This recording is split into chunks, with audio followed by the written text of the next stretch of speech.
लक्षवेधी न्यूज, सत्य आणि संघर्षाची नवी क्रांती। ब्रेकिंग न्यूज आली आहे। अमृत रेसिडेन्सीच्या बाजूला असलेल्या केमिकल गोडाऊनला मध्यरात्रीच्या सुमारास भीषण आग लागली।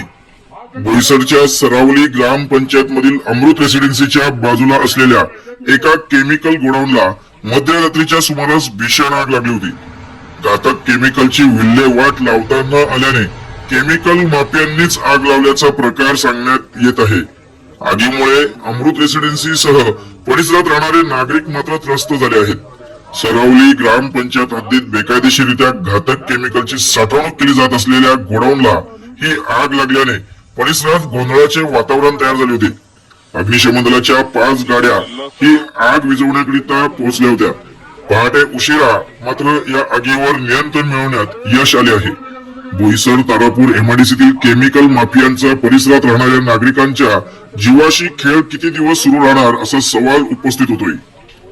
आपल्या परिसरातील बातम्या आणि ताज्या घडामोडी पाहण्यासाठी आजच आमच्या लक्षवेधी न्यूज चॅनलला सबस्क्राइब करा आणि बेल आयकॉनवर क्लिक करा।